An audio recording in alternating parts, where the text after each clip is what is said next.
Mas havia chegado aos ouvidos dos escribas e fariseus que Jesus falava de Deus como de seu Pai. Ficaram escandalizados com isso, embora eles próprios muitas vezes se chamassem de filhos de Deus.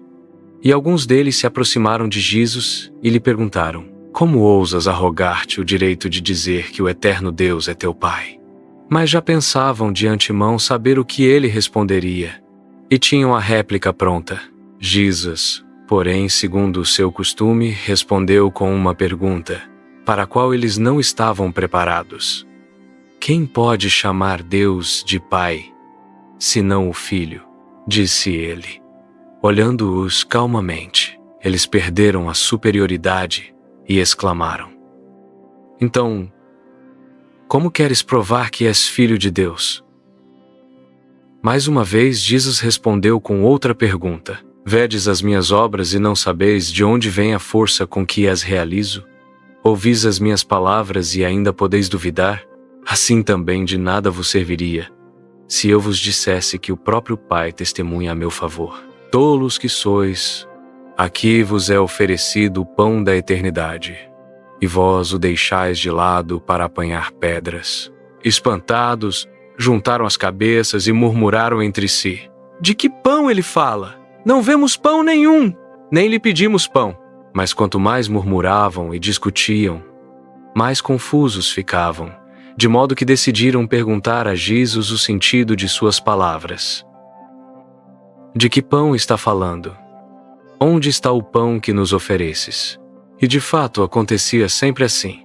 Quanto mais simples e claramente Jesus tentava falar, tanto menos os escribas o compreendiam.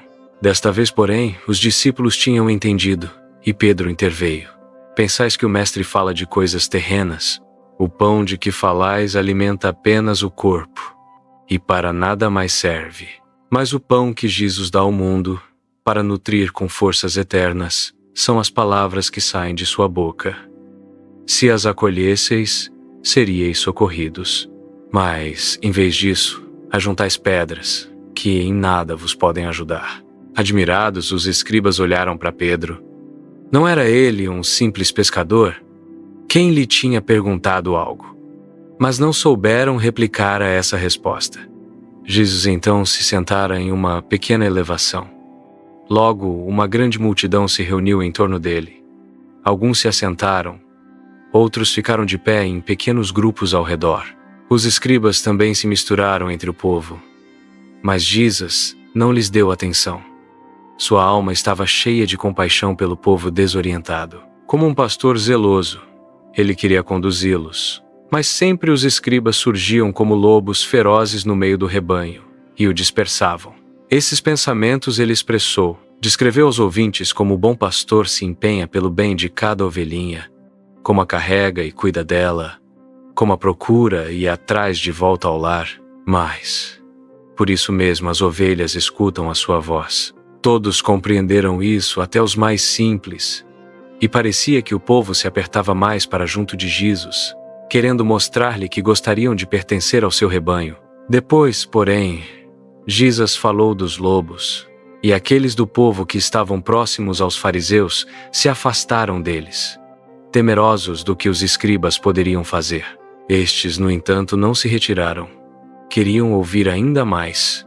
Talvez Jesus se deixasse levar a uma declaração imprudente, mas ele continuava a falar, buscando conquistar as almas dos ouvintes, cada vez com mais ardor, e não saiu de sua boca palavra alguma pela qual os atentos espiões pudessem condená-lo. Sem nada terem conseguido, tiveram de se retirar para voltar e dar relatórios a seus mandantes. Jesus, porém, bem sentira que estava sendo observado, ainda que tivesse falado de forma aparentemente inofensiva. Sua alma estava oprimida pela desconfiança e pela hostilidade que lhe cercavam cada passo. Naquela noite, enquanto os discípulos dormiam, Jesus levantou-se do seu leito e saiu ao ar livre, para falar a sós com seu Pai. Tinha sabido recentemente que João, a quem chamavam o Batista, fora decapitado por ordem de Herodes. João era inocente, havia despertado bem menos a ira dos doutores da lei do que o próprio Jesus. Se tinham assassinado João, o que fariam com ele, Jesus? Quando seus pensamentos chegaram a esse ponto, levantou a cabeça, onde se refletia uma leve tristeza, e disse quase alegremente: façam eles o que julgam ter de fazer. Então minha tarefa estará concluída, e poderei retornar ao Pai.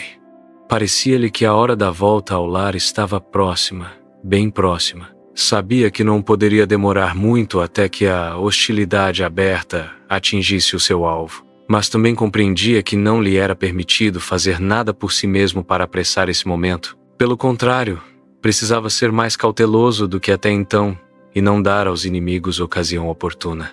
Não cabia a ele provocar o fim. Devia deixar que ele viesse. Difícil era essa espera pela libertação. Difícil como toda a sua tarefa. Mas assumiu-a com novo ânimo, mais consciente do que antes, vendo com clareza todo o peso que ainda estava diante dele.